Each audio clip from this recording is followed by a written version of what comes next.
Boa noite para todos. Vamos então com mais um momento de harmonização que antecede os nossos trabalhos desta noite, né, da palestra pública. Agradecemos a todos, a presença de todos.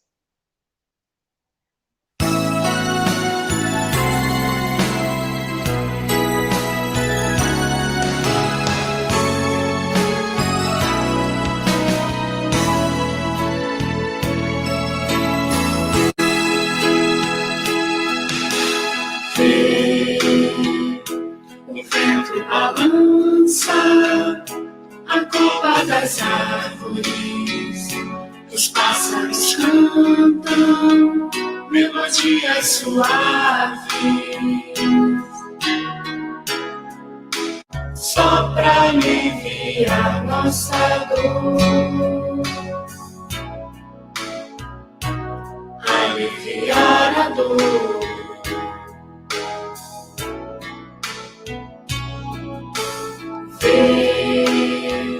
Quanta perseverança uma prece alcança, os espíritos cantam canções de esperança,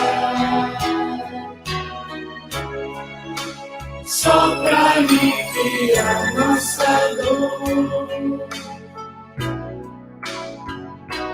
aliviar a dor.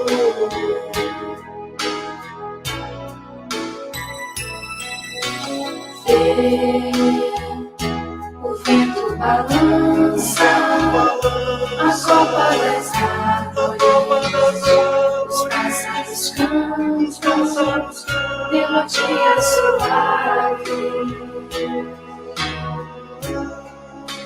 só pra aliviar nossa dor, aliviar a dor.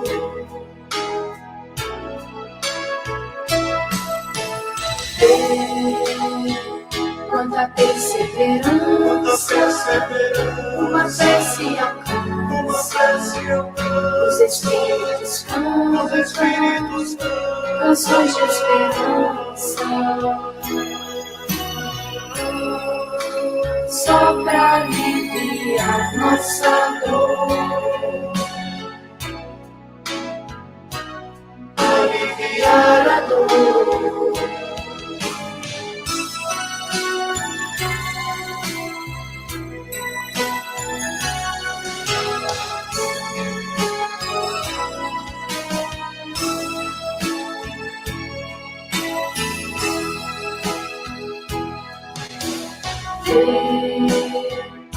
O vento balança a copa das árvores, os pássaros cantam melodias suaves, só pra aliviar nossa dor, aliviar a dor.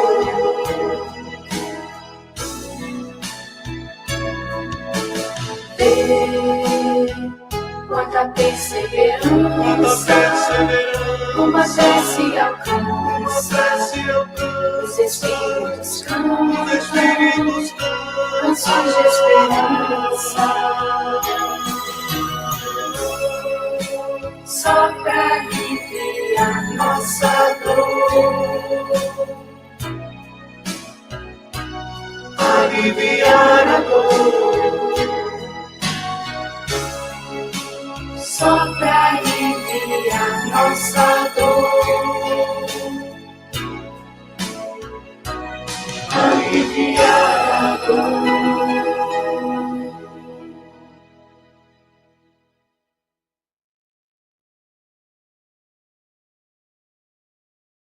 O Cristo Consolador. O jugo leve.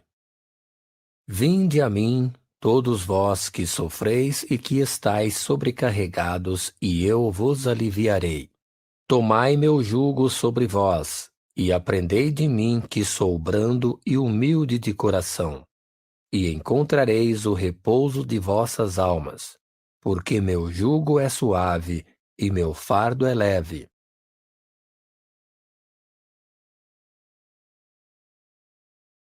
Todos os sofrimentos, misérias, decepções, dores físicas, perda de seres queridos, encontram sua consolação na fé no futuro, na confiança na justiça de Deus que o Cristo veio ensinar aos homens. Sobre aquele, ao contrário, que não espera nada depois desta vida, ou que duvida simplesmente, as aflições se abatem com todo o seu peso, e nenhuma esperança vem suavizar-lhe a amargura. Eis o que levou Jesus a dizer: Vinde a mim, todos vós que estáis fatigados, e eu vos aliviarei. Entretanto, Jesus coloca uma condição à sua assistência e à felicidade que promete aos aflitos. Essa condição está na lei que ensina. Seu jugo é a observação dessa lei. Mas esse jugo é leve e essa lei é suave, uma vez que impõe por dever o amor e a caridade.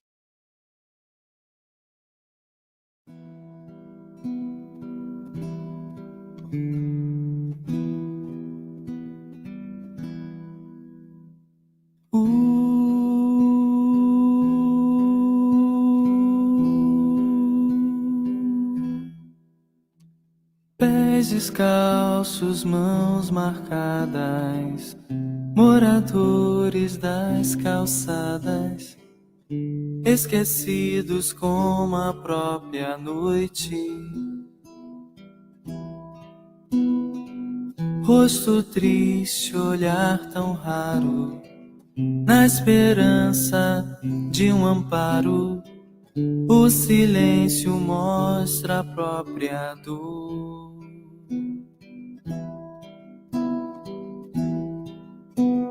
Sem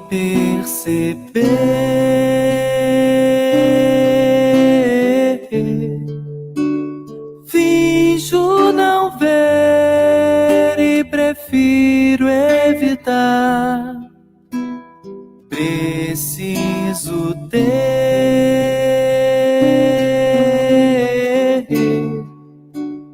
olhos de ver e mãos de ajudar e amar como Ele amou.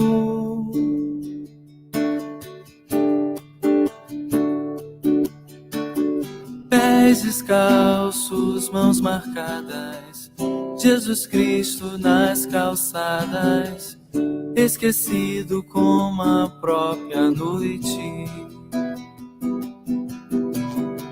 Rosto triste, olhar tão raro, na esperança de um amparo, o silêncio mostra a própria dor. Sem perceber, finjo não ver e prefiro evitar. Preciso ter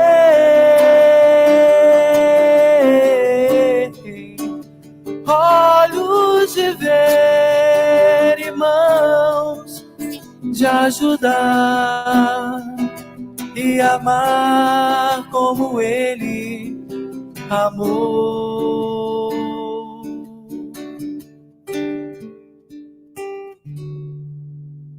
Pés descalços, mãos marcadas, Jesus Cristo nas calçadas, esquecido como a própria noite.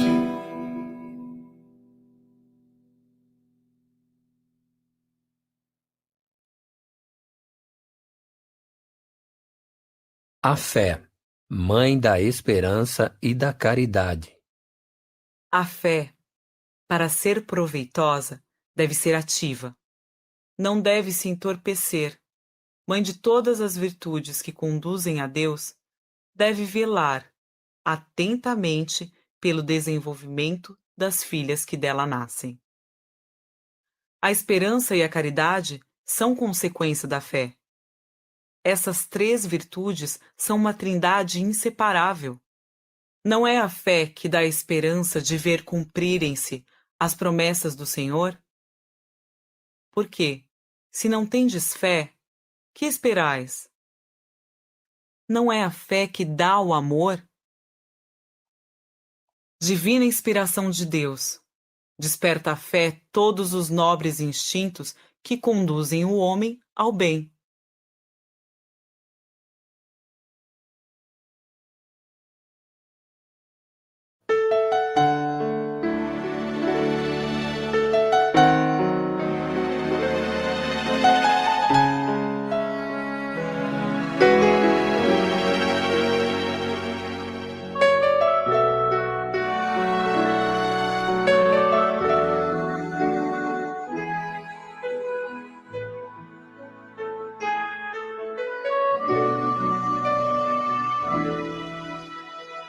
Se quiseres sentir a paz dentro de ti, escuta, meu irmão. Faze silêncio, espera que volte a primavera na força da oração. Transforma teu soluço em riso de esperança no amanhã que vem. Depois da tempestade surge sempre a bonança, agora ou mais além. Em tua longa estrada, só tu tens o poder de transformar espinhos em flores perfumadas, que ao sol da confiança enfeitam os teus caminhos. Olhando ao teu redor, verás que almas tristes te pedirão amor. Tua tristeza esquece, sorri, ampara e aquece, seja o irmão quem for. Sofrendo chuva e vento, o trigo doura o campo, sem falar de sua dor. E assim que a nuvem sai, a terra generosa desabotou em flor. Imita a natureza que se desfaz em luz até o entardecer, e quando a noite chega, o céu acende estrelas até o amanhecer.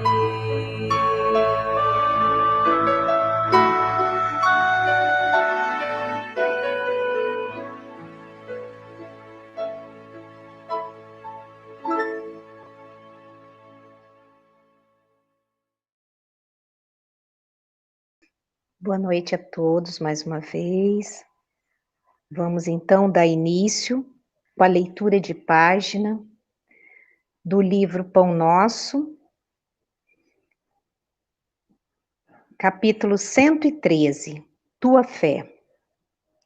E ele lhe disse: tem bom ânimo, filha, a tua fé te salvou, vai em paz. Está em Lucas, capítulo 8, versículo 48. É importante observar que o Divino Mestre, após o benefício dispensado, sempre se reporta ao prodígio da fé, patrimônio sublime daqueles que o procuram. Diversas vezes ouvimo-lo na expressiva afirmação: a tua fé te salvou. Doentes do corpo e da alma, depois do alívio da cura, escutam a frase generosa: é que a vontade e a confiança do homem são poderosos fatores no desenvolvimento e iluminação da vida. O navegante sem rumo, e que em nada confia, somente poderá atingir algum porto em virtude do jogo das forças sobre as quais se equilibra, desconhecendo, porém, de maneira absoluta o que lhe possa ocorrer. O enfermo descrente da ação de todos os remédios é o primeiro a trabalhar contra a própria segurança. O homem que se mostra desalentado em todas as coisas não deverá aguardar a cooperação útil de coisa alguma.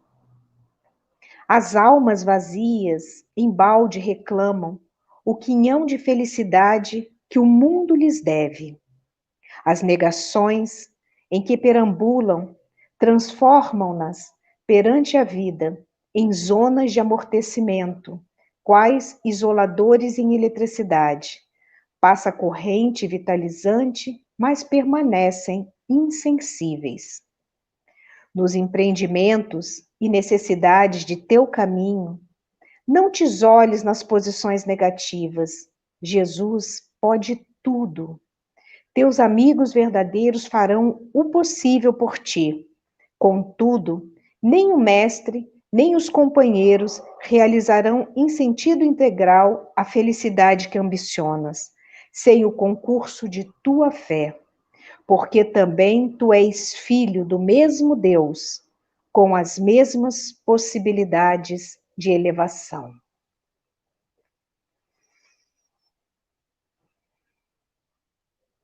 Vamos então, neste instante, elevar o nosso pensamento a Deus e pedir a esse Pai de amor, bondade e justiça que ampare a todos nós, que ampare cada lar neste momento que necessite desse amparo. Pedimos também por todos os nossos irmãos em humanidade que passam por dificuldades neste momento. Que a esperança, que a fé, que o amor nunca nos falte. Que a paz que só Deus nos dá possa permanecer em nossos corações. Graças a Deus, que assim seja.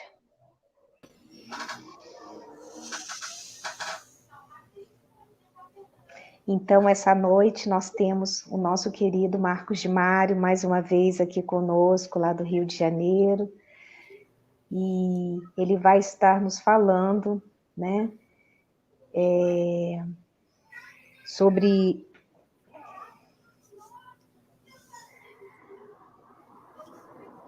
não são os que gozam saúde que precisam de médico, sobre o Evangelho segundo o Espiritismo.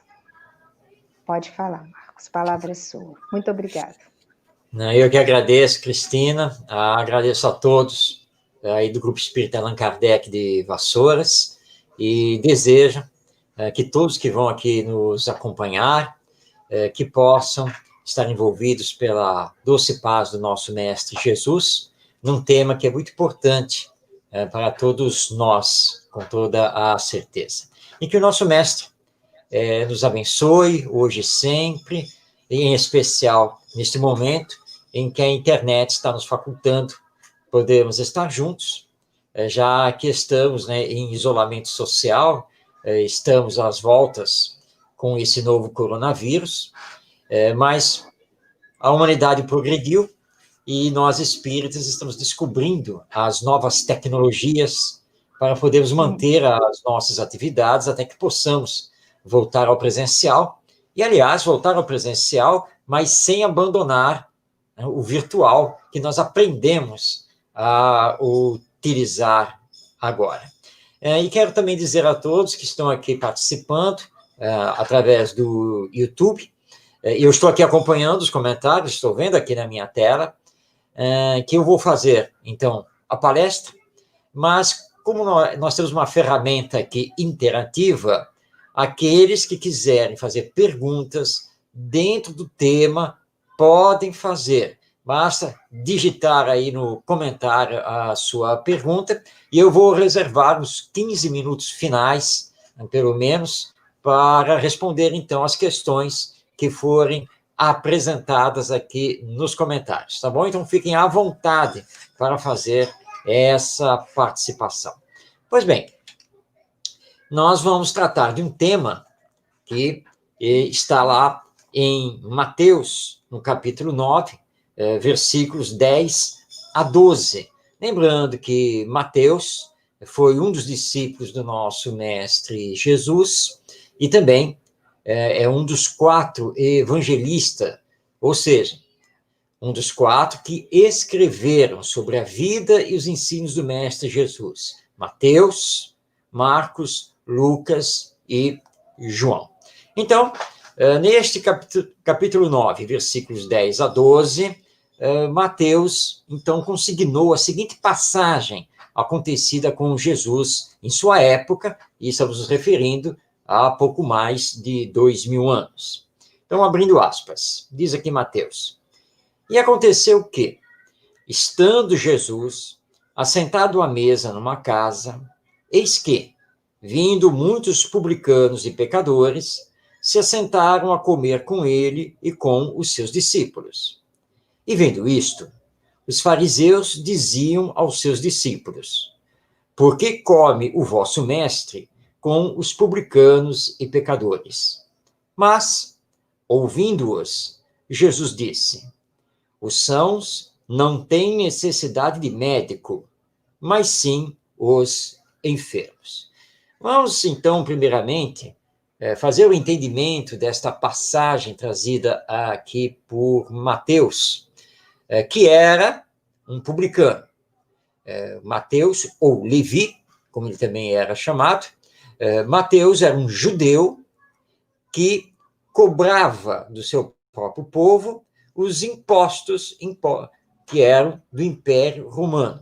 E, portanto, todo judeu publicano não era bem visto pelos seus, porque os judeus não gostavam nem um pouco de ter que pagar imposto a um outro povo que os dominava e que eram os romanos. Obviamente que para os judeus que trabalhavam para os romanos era simplesmente um emprego, nada mais do que isso, que lhes garantia a sustentação na vida, inclusive dos seus familiares.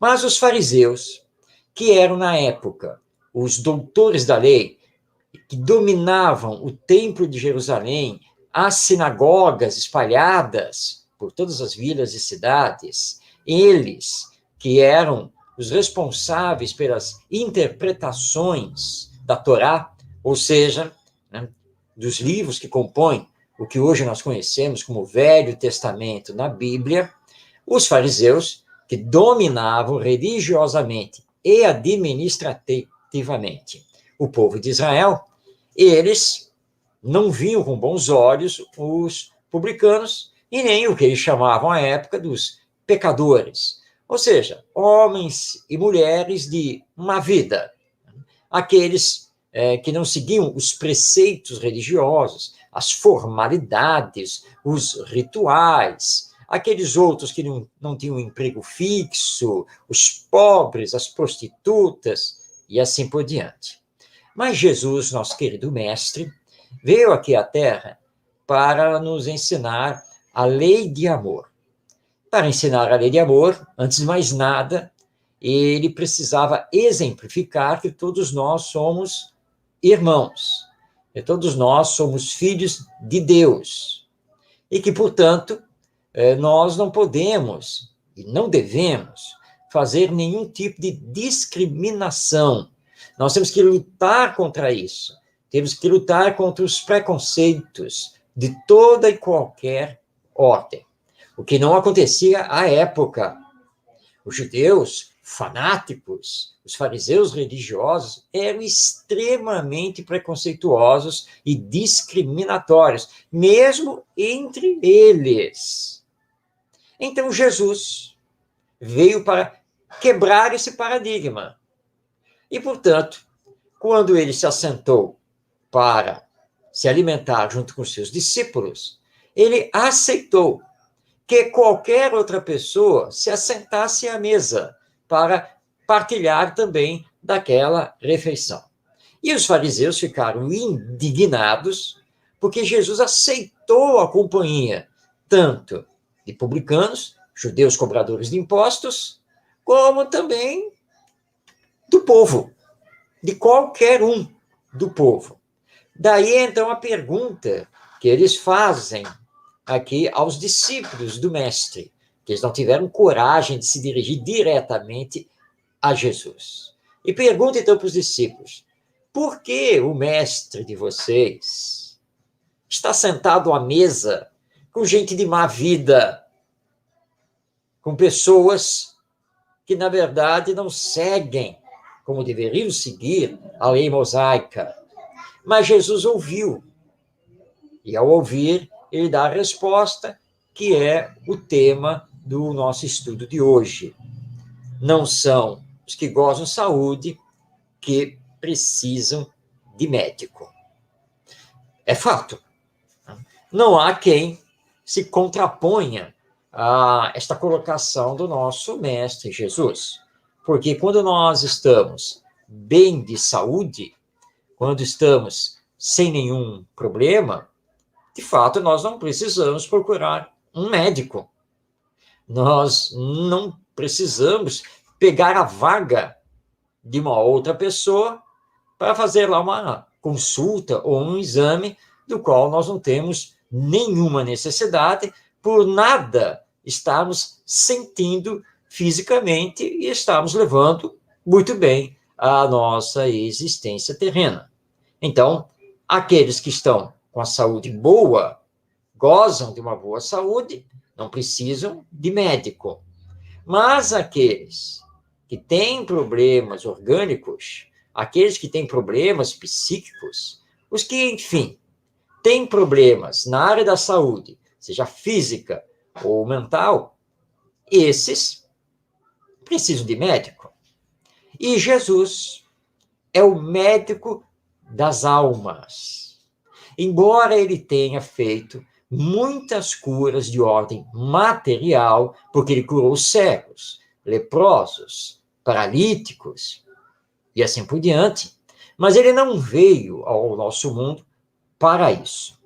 Essas foram demonstrações necessárias para a época, para que aquele povo judeu entendesse o poder que ele tinha como enviado de Deus, nosso Pai, como sendo o Messias que eles tanto esperavam. E em várias passagens do Evangelho, nós vemos, mesmo fariseus, chamarem Jesus de Mestre e Senhor, porque muitos realmente reconheciam que somente um enviado de Deus poderia fazer o que ele fazia. Mas nós espíritas sabemos que o fenômeno chama a atenção. O fenômeno pode até despertar, mas não é o fenômeno que conscientiza, não é o fenômeno que transforma. Por isso, então, Jesus fez questão de, a par desses fenômenos, trazer-nos as lições de cunho moral, os ensinos morais, que Allan Kardec se preocupou em estudar no Evangelho segundo o Espiritismo, porque os ensinos morais são o roteiro seguro para a nossa vida, a conquista de nós mesmos. e a conquista do reino dos céus, como Jesus anunciava, que nada mais é do que a conquista da perfeição intelectual e moral para chegarmos ao nosso destino de sermos espíritos perfeitos.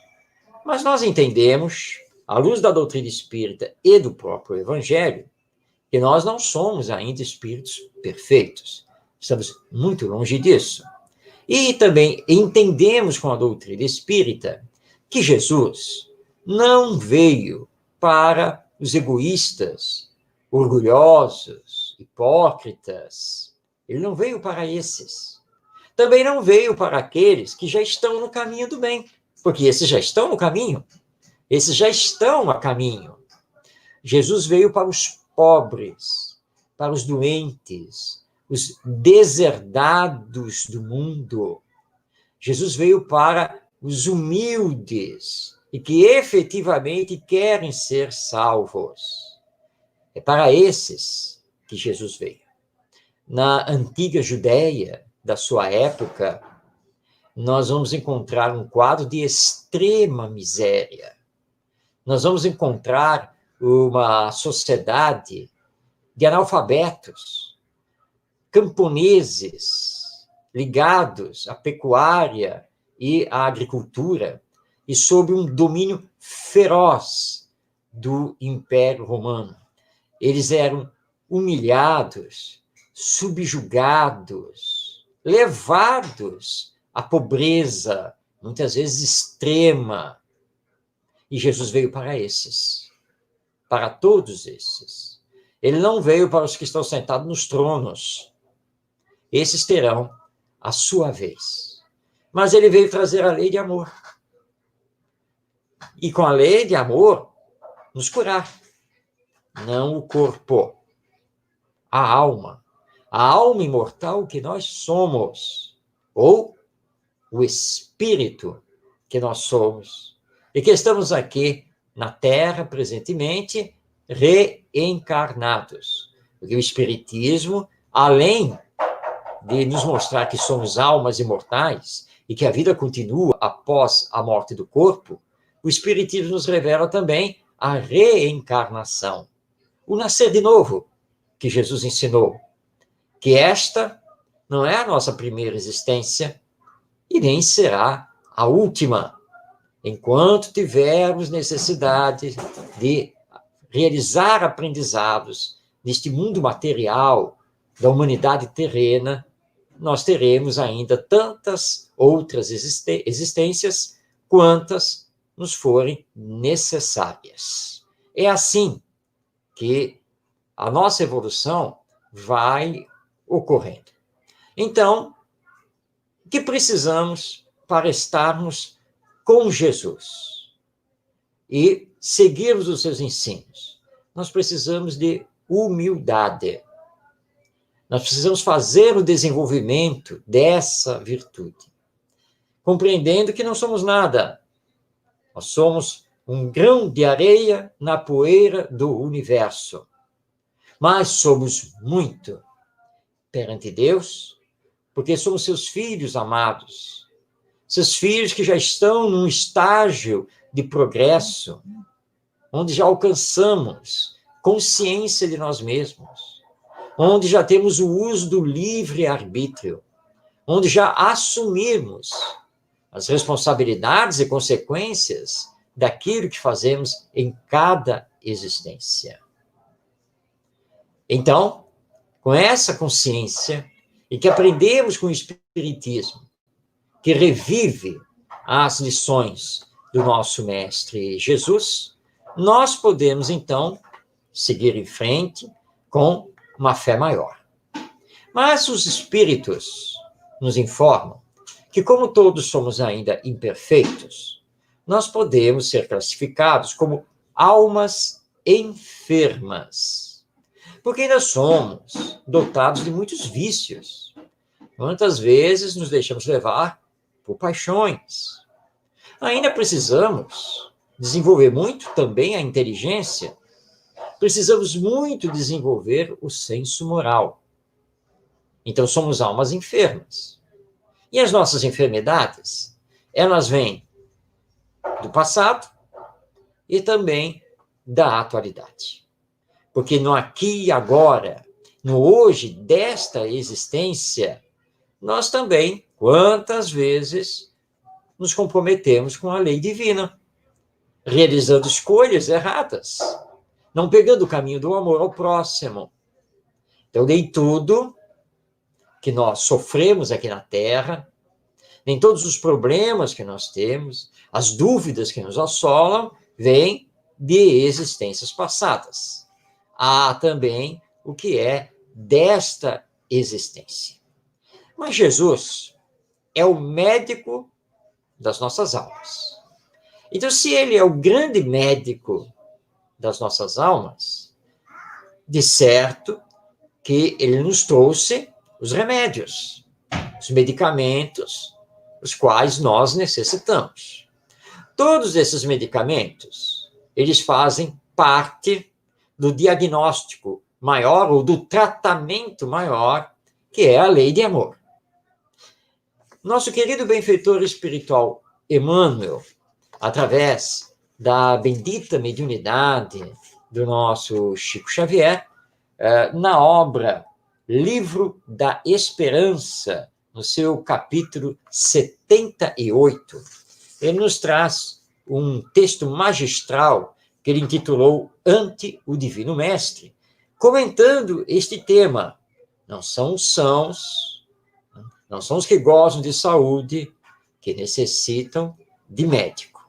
E Emmanuel vai nos listar alguns remédios ministrados por Jesus para nós, enquanto espíritos imortais, enquanto almas que nós somos.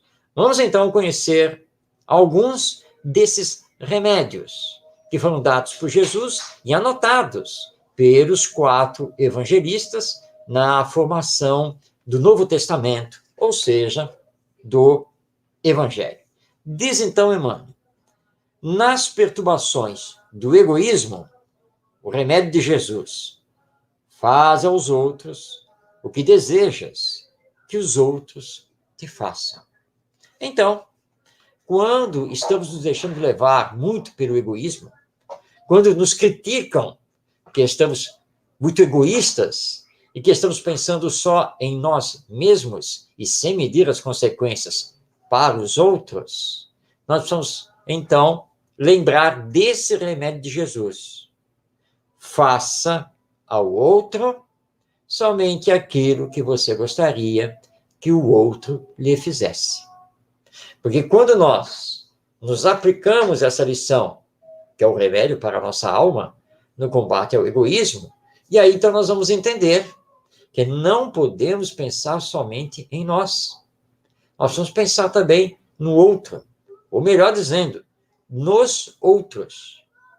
Porque gostaríamos, evidentemente, que os outros só fizessem para nós coisas boas, daquilo que vai nos trazer benefícios, prazer, que vai ser bom para nós. Então, se desejamos isso para nós, é o que nós deveríamos fazer para os outros. E esse é um remédio eficaz para combater o egoísmo. Lembrando que todos nós, num grau maior ou num grau menor, todos nós somos egoístas. Todos nós.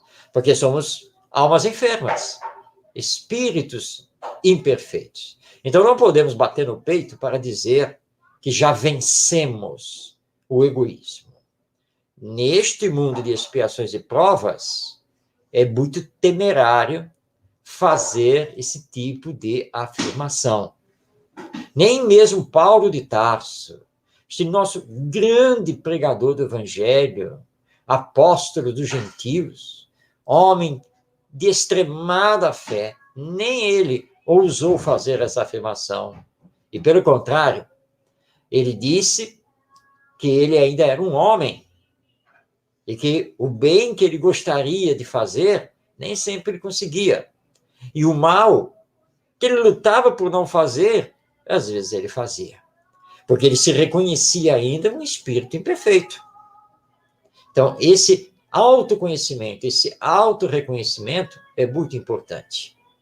E então, para combater em nós o egoísmo, aplicar o remédio de fazer ao outro somente aquilo que gostaríamos que o outro nos fizesse. Emmanuel continua e vai nos trazer mais uma medicação do nosso Mestre Jesus. Diz ele, nos acessos de revolta, aplica a si mesmo o ensino de Jesus. Humilha-te e serás exaltado. Jesus deixou essa lição clara em várias ocasiões. O maior no reino dos céus é o que se faz menor no reino da terra. O maior no reino dos céus é aquele que aqui na terra aprende a servir a todos e sem esperar recompensas. Então, diante dos desafios existenciais que nos atingem, não é a cólera, não é o nervosismo, não é a ação violenta que vai resolver, e muito menos vai nos alçar para um patamar melhor a nível espiritual. Mas é a humildade. O humilde na terra, mesmo que não seja compreendido, mesmo que passem por cima, mas esse é o que será reconhecido por Deus após a morte. Então, o remédio para as nossas exaltações, os nossos distúrbios nervosos, ou ficarmos encolerizados, o remédio para isso é trabalhar humildemente, é aprender a servir. E o modelo para isso é o próprio Jesus, que serviu a todos, sem olhar a quem. Emmanuel vai nos trazer mais uma medicação do nosso Mestre Jesus. E nos diz, na paranoia da vaidade, vamos aplicar, não entrarás no reino do céu sem a simplicidade de uma criança.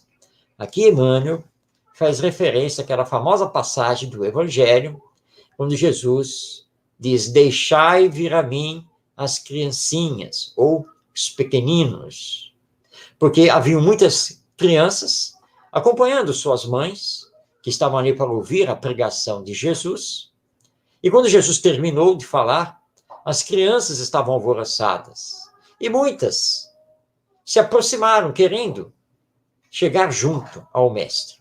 Os discípulos, preocupados, porque eram muitas crianças, eram muitas mães, muitas pessoas, começaram a afastar as crianças, achando que as crianças iriam perturbar o Mestre. E Jesus, então, verificando o que estava acontecendo, diz a eles, deixai vir a mim as criancinhas. Mas aí fez o complemento, informando que quem quisesse ganhar o reino dos céus, teria que se fazer como uma delas. Não no sentido físico, orgânico, de voltar à infância. Não era isso que Jesus quis dizer. Jesus estava mostrando que a criança é para todos nós o símbolo de ternura, de simplicidade, de uma certa ingenuidade. E justamente essa simplicidade é que nos interessa. Nós só vamos voltar para o mundo espiritual após a morte melhor se também aprendermos a sermos simples. Não quer dizer que depois aqui da palestra tenhamos que chegar em casa e distribuir tudo que nós temos. Jesus disse que precisamos ser simples. Vamos com calma. Nós estamos no mundo terreno. E claro que nós precisamos dos bens materiais para podermos viver com dignidade. O que nós não precisamos é do supérfluo. Nós não precisamos de 50 pares de calçado. Nós não necessitamos de 100, 200 blusas. E vai por aí afora. O apego às coisas materiais, através do supérfluo, é que é um problema. Mas nós podemos estar bem vestidos, porque a nossa posição social, financeira, assim nos permite, e sermos simples de coração, atendendo a todas as pessoas, orientando e consolando quem necessita, sem nenhum tipo de exaltação da nossa parte. É essa simplicidade de coração que Jesus estava nos pedindo. E esse é o remédio que precisamos aplicar a nós mesmos antes que aos outros. Diz ainda o nosso Emmanuel, trazendo mais uma medicação do nosso Mestre Jesus.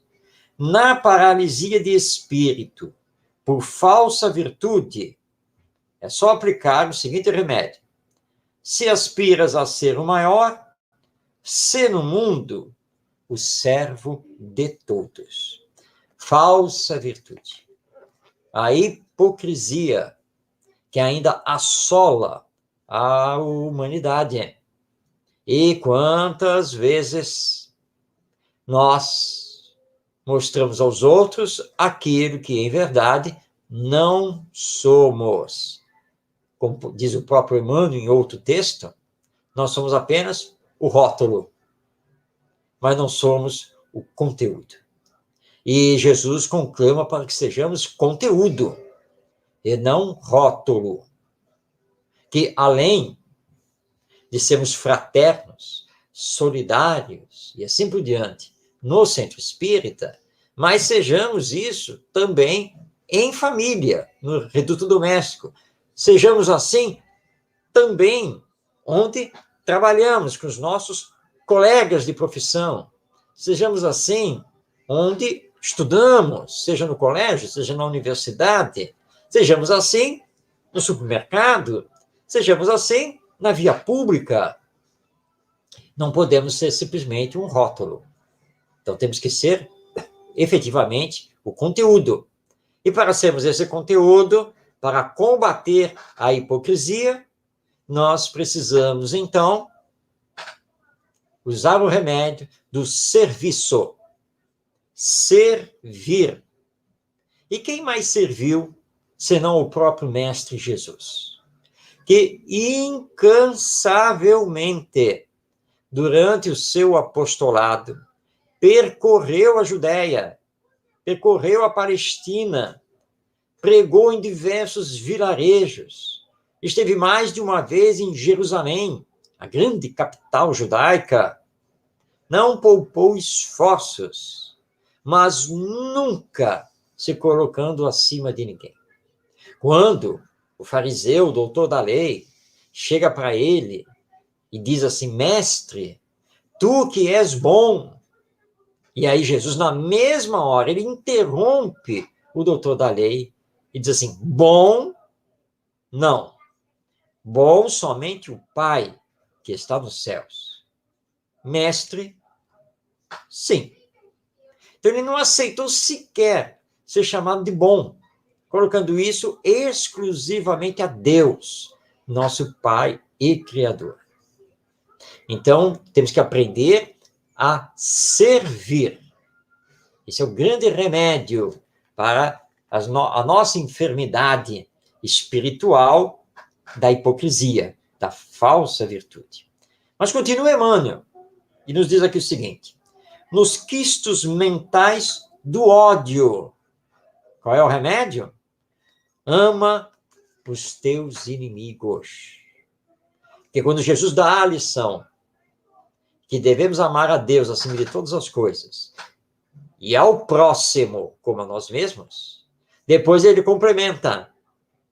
E também devemos amar aos inimigos. Mas como amar um inimigo? Como amar alguém que nos fez um mal? Não tendo ódio, não carregando mágoa, nem rancor, não desejando o mal a ele. Isso é amar. o inimigo. Nós espíritas reconhecemos que o amor ao inimigo, ele não é igual ao amor a quem nos ama, a quem só nos quer o bem. Mas que é possível, sim, amar ao inimigo com o remédio do perdão, com o remédio de não carregar mágoa, de não carregar ressentimento, rancor, e de não querer que aconteça o mal com ele. Isso é um grande remédio. A aplicação dele alivia a nossa consciência, nos traz paz de espírito. Ele poderá não entender, ele poderá não compreender e poderá querer perseverar no mal contra nós. Mas nós não vamos nos perturbar com isso. E se porventura ele nos atingir, vamos manter a calma, a resignação, e continuarmos a olhar para ele e dizer, apesar do mal que você acaba de me fazer, eu não guardo rancor. Eu não lhe odeio, nem tenho nenhum desejo de vingança. Confio em Deus. E sei que nós somos irmãos, e que um dia você também entenderá a lei de amor, e que através dela nós vamos nos solidarizar, nós vamos confraternizar, superando então o hoje e o passado. E aliás, se no passado, porventura, eu lhe fiz o mal, o que é possível que tenha acontecido, já estou aqui lhe pedindo perdão. Emmanuel continua e nos diz o seguinte: nos delírios da ignorância, Jesus trouxe também um remédio muito importante. Aprende com a verdade, e a verdade te libertará. Para sair da ignorância e atingir a verdade, é preciso estudar. E para estudar, é preciso ter mente aberta para todos os ensinos, inclusive para a renovação dos mesmos, para que possamos realizar novos aprendizados. Muitas pessoas erram porque ignoram. Ignoram que são almas imortais. Ignoram que Deus é amor. Ignoram que a vida continua após a morte. Ignoram que nós temos o instrumento da reencarnação para nos facilitar esse processo de evolução. As pessoas ignoram, muitas vezes, a lei de amor. Estão ateístas, materialistas, ou confusas, com dogmáticas religiosas, com filosofias libertárias, com a ânsia do poder, e assim por diante. Não existe pior ignorância do que a cegueira espiritual e moral, não exatamente a intelectual. Porque se usamos a intelectualidade para o mal, a usamos sem pensar nos outros, é porque, na verdade, nos falta desenvolver o sentimento, o senso moral. E isso é de ordem espiritual. Somente a verdade poderá nos libertar dessa ignorância. Por isso o Espiritismo veio trazer a verdade. E todas as religiões, todas as filosofias, com o tempo caminharão para essa verdade da alma imortal, dessa destinação superior de chegarmos à perfeição. E de que Deus é perfeito, soberanamente justo e bom, misericordioso, que Deus não castiga, e que a lei divina é perfeita, e que nós apenas respondemos pelos nossos próprios atos, pelas consequências daquilo que fazemos. Então, para curar em nós a ignorância espiritual, o estudo da verdade espiritual. Mas ainda nos diz aqui, Emmanuel, nas dores por ofensas recebidas, Qual é o melhor remédio? Jesus nos entregou. Perdoa 70 vezes 7. Outra passagem muito famosa do Evangelho, quando Simão Pedro chega para Jesus, quando ele está falando do perdão, e indaga, mas Senhor, quantas vezes deverei perdoar o meu inimigo? Seria porventura 7 vezes? E Jesus então responde, não te digo 7 vezes, mas 70 vezes 7 vezes. Cada ofensa. Essa foi a lição que o nosso querido Emmanuel passou ao Chico Xavier, quando este atendia uma senhora e esta se queixava terrivelmente do esposo, e dizendo que já não o aguentava mais.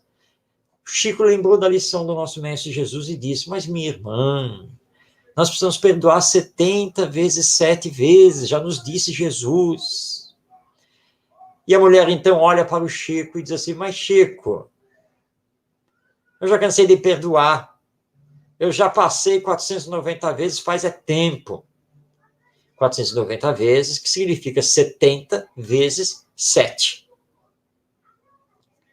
E aí, então, o Chico olha para ela e fica um pouco embaraçado, ele não esperava, né, essa resposta da mulher, e o Emmanuel, ao seu lado, diz a ele, Chico, diga à nossa irmã que Jesus quis dizer 70 vezes 7 vezes cada ofensa. É para todos sempre. Sempre que se sentir ofendido, perdoa. Até chegar a hora em que você não se sentirá mais ofendido. Como aconteceu com o nosso Mahatma Gandhi, esse grande líder hindu, até hoje, venerado na Índia e no mundo todo, como o apóstolo da paz e da não violência. E ele era muito atacado na época, né, porque ele defendia justamente a não violência.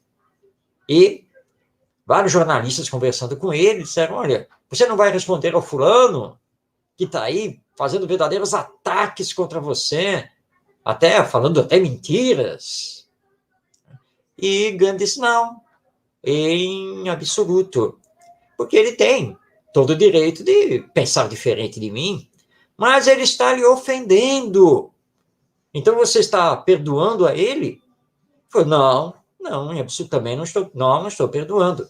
Ué, mas como assim? O senhor não é o Mahatma, a grande alma, o grande líder hindu? O senhor não perdoa? Eu falei, não perdoo porque nunca me senti ofendido por ele. Então eu não tenho que perdoá-lo? Reconheço o direito dele de ser contra as minhas ideias, contra o meu pensamento. E nós vamos chegar nesse estágio, com certeza, se aplicarmos este remédio do perdoar 70 vezes 7 cada ofensa que nos fizerem. Diz ainda o nosso Emmanuel, nos desesperos provocados por alheias violências, qual é o remédio a ser aplicado? Ora pelos que te perseguem e caluniam. Esse foi o ensino de Jesus. Mas, Senhor, ando postando coisas mentirosas sobre mim nas redes sociais. Senhor, inventaram não sei o quê. Em família, não sei quem fofoca em cima de mim. Porque isso, porque aquilo. Porque, Senhor, me deram um golpe. Roubaram de mim os meus direitos. Ora por todos eles. Estão lhe caluniando? Então não é verdade. Estão lhe perseguindo? Mas se você está sendo perseguido por amor a mim, ou seja, a Jesus, não se importe. Ore por eles. Envolva-os nas suas orações. E eles serão atendidos. E um dia sairão da sua cegueira espiritual. Mas é imprescindível que você siga em frente. E não se perturbe. Não se deixe levar por essas calúnias, e perseguições de toda a ordem.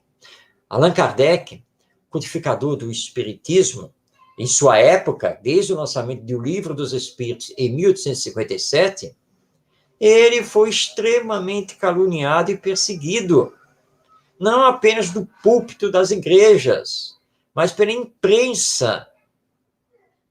E ele nunca se perturbou. Continuou firme e forte, todos os meses, publicando a Revista Espírita, dirigindo as reuniões de estudo e mediúnicas da Sociedade Espírita de Paris, continuou a escrever e publicar os livros que formavam a doutrina do Espiritismo, e continuou inabalável. Porque, afinal de contas, o que falavam dele e do próprio Espiritismo não eram coisas verdadeiras. E que ele aproveitava justamente as calúnias e perseguições para esclarecer. Ele respondia sempre esclarecendo, e jamais atacou uma pessoa ou uma instituição. Então, é isso que nós precisamos aprender a fazer. Então, diante de perseguições, de calúnias, orar por aqueles que nos caluniam e nos perseguem, porque um dia todos nós vamos nos encontrar no campo da fraternidade. E, finalmente, nosso Emmanuel nos traz um último remédio que também é dispensado a todos nós, almas enfermas, pelo nosso Mestre Jesus. Nas crises de incerteza quanto à direção espiritual a seguir, aplique o seguinte remédio: se queres vir após mim, nega a ti mesmo, toma a tua cruz e segue-me. Isso é muito profundo. Se eu quero, de fato, acelerar o meu desenvolvimento espiritual, se eu quero, com maior rapidez, chegar à perfeição, tenho que esquecer de mim mesmo. Tenho que tomar a minha cruz, ou seja, as minhas provas, as minhas expiações, os meus aprendizados, com resignação, porque há um poder maior que vela por mim e sabe por mim, e seguir Jesus. O que o jovem rico não conseguiu fazer, que é outra passagem famosa do Evangelho, quando ele pergunta a Jesus: Senhor, o que eu devo fazer para ganhar o reino dos céus? E Jesus diz a ele: ama a Deus acima de todas as coisas, e ao próximo como a si mesmo. E ele responde: eu já faço isso, eu sigo a lei, que era a lei mosaica, consubstanciada nos 10 mandamentos. E Jesus diz: então, é só seguir. Mas aí ele complementa, porque o jovem continua em dúvida, e ele era rico. Agora, vende tudo que você tem, distribui tudo aos pobres, volta e segue-me. E aí você vai ganhar o reino dos céus. Porque o problema do jovem era o apego às coisas materiais. Ele vai embora pensativo, mas não consegue se desvencilhar das coisas materiais. E ele planeja, então, porque ele era um jovem atleta, no dia seguinte comparecer à corrida de bigas, que o Império Romano promovia, da qual ele já era campeão, e pensou assim: primeiro, eu vou para a corrida, porque eu sou o campeão, e tenho que defender o meu título e ser novamente campeão. Aí sim, satisfeito, tendo conquistado tudo, aí eu posso distribuir o que eu tenho e seguir Jesus. Segundo Humberto de Campos, no livro Boa Nova, no dia seguinte, o jovem compareceu à corrida, aclamado, e morreu nela.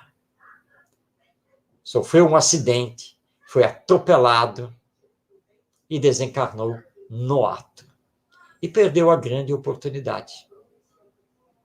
Grande oportunidade que o nosso Emmanuel também perdeu na figura do senador Públio Lentulus, como ele mesmo narra no livro Há 2000 anos, quando ele teve a oportunidade de conhecer o Evangelho, teve a gratíssima oportunidade de estar frente a frente com Jesus e receber o convite direto do Mestre, mas se deixou levar pelo orgulho romano de senador que ele era.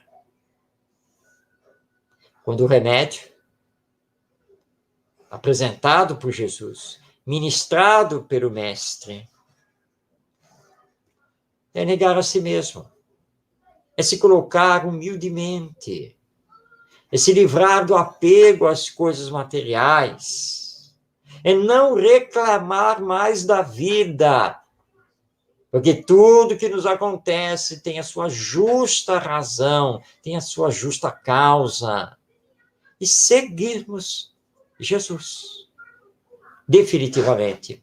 Porque todos esses remédios que nós acabamos de ver aqui, através desse texto do nosso Emmanuel, todos esses remédios já estão conosco para curar as enfermidades da nossa alma há mais de 2000 anos.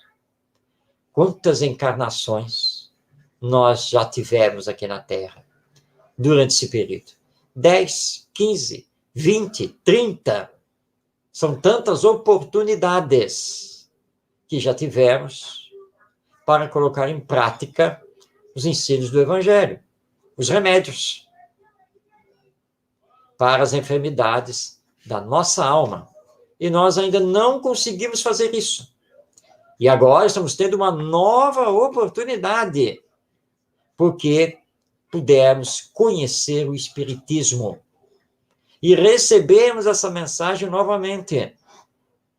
E agora ampliada, porque agora nós entendemos em espírito e verdade o Evangelho com Deus, Pai Criador, imortalidade da alma, comunicabilidade entre encarnados e desencarnados, lei de evolução, reencarnação, e sabendo que precisamos aplicar a nós os ensinos morais do nosso Mestre Jesus.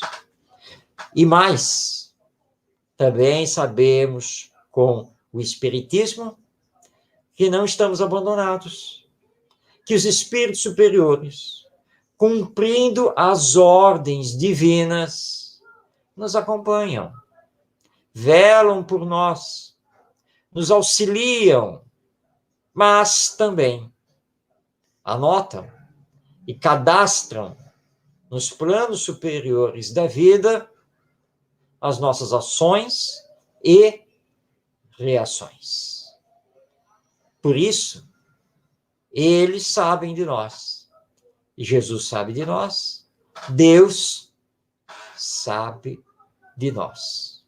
E há um pensamento que o Espiritismo nos entrega da máxima importância para as lições que estamos vendo aqui nesta noite. É que se nós não fizermos a nossa parte, se nós não acionarmos a nossa força de vontade no combate às nossas enfermidades morais, nem Jesus, o Espírito mais perfeito que Deus nos concedeu aqui na Terra para conhecermos, nem Ele, que é o governador espiritual do planeta e médico de nossas almas, nem Ele pode nos salvar.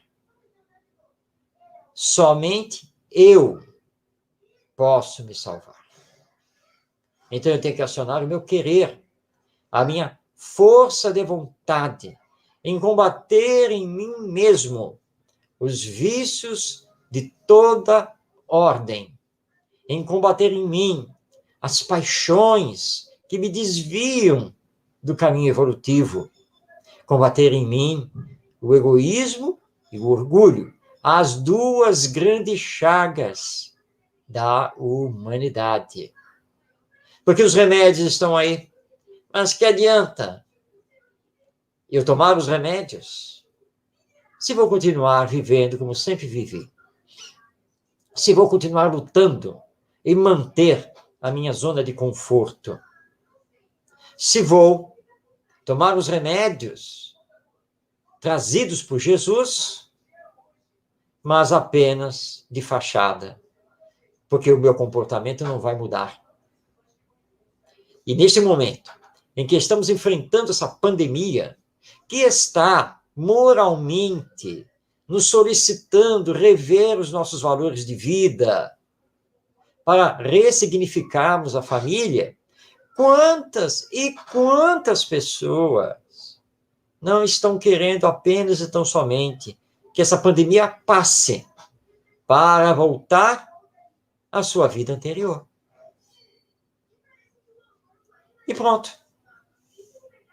Ou seja, hoje, por causa do coronavírus, se isola, está vivendo um pouco mais em família, está fazendo um certo autocontrole e aparentando uma modificação interior, mas é só aparência. Assim que for possível, ele vai voltar à sua vida normal. E vai esquecer tudo desses meses de isolamento social, de convivência familiar e assim por diante. Mas não nos preocupemos com esses nossos irmãos e irmãs. Oremos por eles.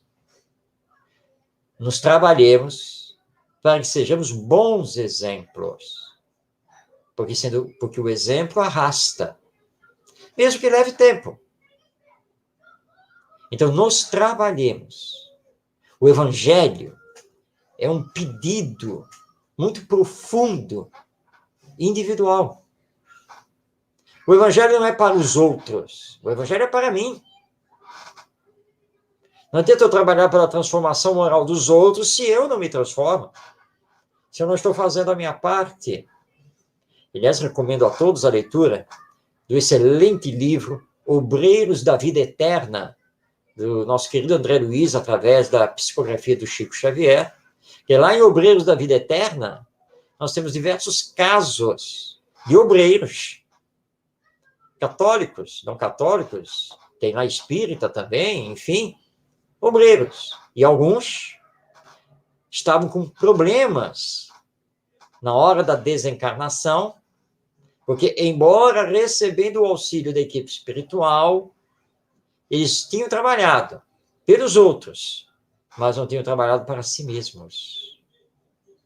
Alguns, inclusive, com débitos com os seus familiares diretos, por terem colocado o serviço religioso à frente dos próprios compromissos familiares.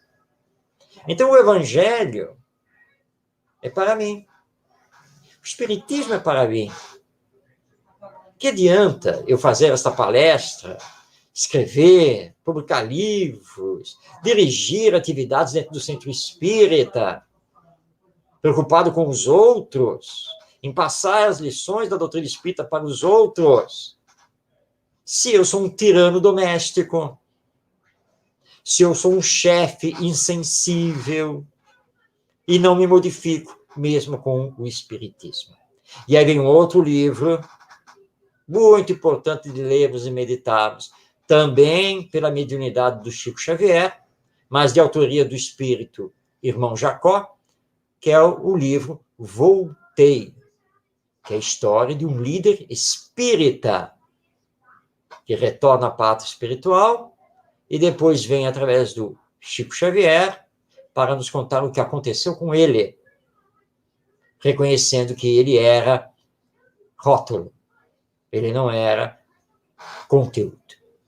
Pois bem, meditemos então em tudo isso que esta lição do Evangelho segundo o Espiritismo nos veio trazer. E claro que fica aqui a recomendação para que todos mergulhem no capítulo 24 do Evangelho segundo o Espiritismo, onde Allan Kardec trabalha este tema. Não são os que gozam saúde que precisam de médico. E para finalizarmos, vamos recordar novamente então, o ensino do nosso Mestre Jesus, e que foi anotado por Mateus, que está lá, então, no capítulo 9, versículos 10 e 12 do seu Evangelho. E aconteceu que, estando Jesus assentado à mesa numa casa, eis que, vindo muitos publicanos e pecadores, se assentaram a comer com ele e com os seus discípulos. E vendo isto, os fariseus diziam aos seus discípulos: por que come o vosso mestre com os publicanos e pecadores? Mas, ouvindo-os, Jesus disse: os sãos não têm necessidade de médico, mas sim os enfermos. Que possamos nós, com o Evangelho e com a doutrina espírita, não necessitarmos mais de Jesus como médico de nossas almas, mas necessitamos dele como mestre. E assim seguirmos intimoratos para a frente, para o alto, e mais cedo do que imaginamos, nós vamos implantar aqui na Terra o mundo de regeneração e estaremos cada vez mais próximos da nossa perfeição. Essa era a lição que nós tínhamos a trazer a todos, essas reflexões, que elas possam falar à nossa mente e ao nosso coração, e que nunca esqueçamos que a nossa bandeira, a bandeira do Espiritismo, é fora da caridade não há salvação.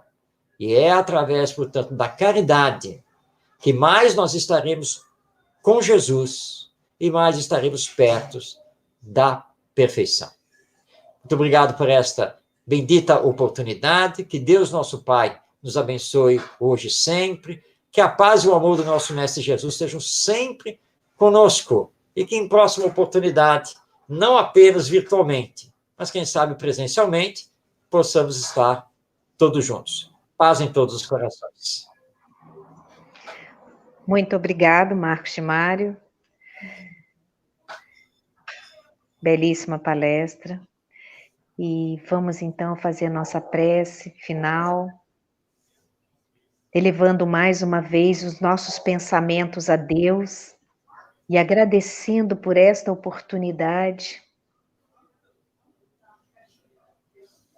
em que as divinas sementes são plantadas em nossos corações, nos oportunizando reflexões e a busca de nossa melhoria espiritual. Que a luz do Pai novamente abençoe a todos e todos possam receber essas bênçãos. Graças a Deus, Senhor. Que assim seja. Boa noite para todos e até semana que vem.